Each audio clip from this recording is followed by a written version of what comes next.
Tourism has been a massive boost to the economic sectors for African countries for the past 2 decades. The World Bank reports that 1 in 20 jobs in sub-Saharan Africa is in the travel and tourism industries. The sector is anticipating massive losses as a result of COVID-19 travel bans and lockdown measures.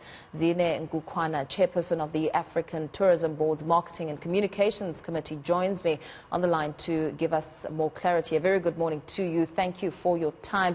The impact is forecast to be detrimental for African tourism. When it comes to some of the observations and the trends that you're slowly observing during this time, what are you noticing? Good morning, Mpho, and thank you very much for having me. Yes, this sector is actually very hit when it comes to what is happening now on the COVID. We are suffering a lot as a sector, as you know that there is no traveling that is happening at all right now. So therefore, we have actually called as African Tourism Board.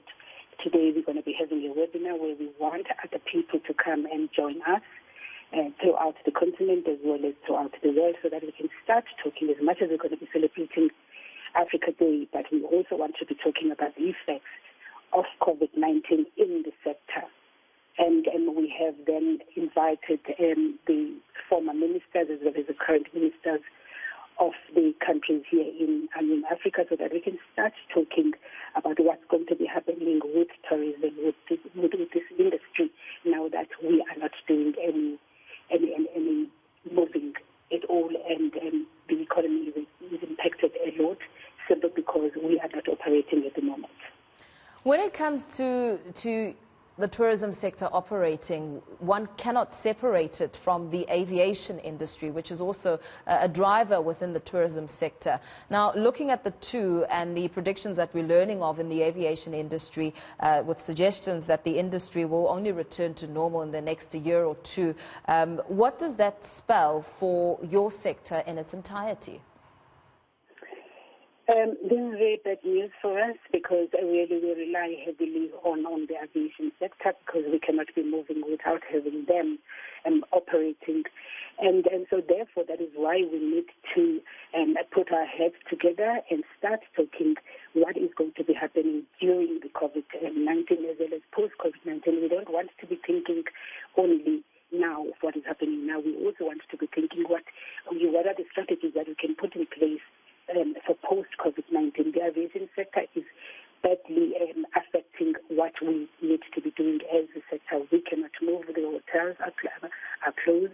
Everything is closed. And this really is very heavy for us. And as you think towards African tourism post-COVID-19 and you strategize in that regard, what are some of the really crucial factors that you're looking into perhaps transforming into the new normal?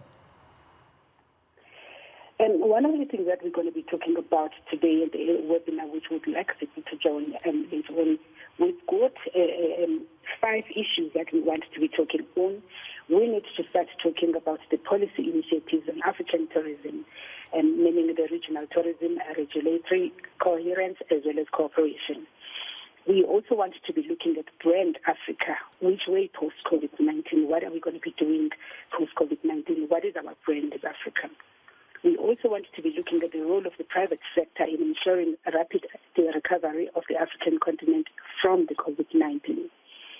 The other thing that is of critical importance for us is that we want to look at intra-Africa tourism, and more especially women involvement in the tourism industry. We have to bear in mind that we as women, we also need to have a say in as far as the tourism industry is concerned. And of critical importance, again, is the role of connectivity towards e-tourism, because this now may be the new normal. And so we want the companies who are very strong on connectivity to come and talk to us about the e-tourism, what is their role going to be. And lastly, we're going to be looking at sustainable tourism on a global perspective, because we as Africa, we're not living in a vacuum. We actually are living within the global space. So those are the 6 key points that we're going to be talking at in our webinar today.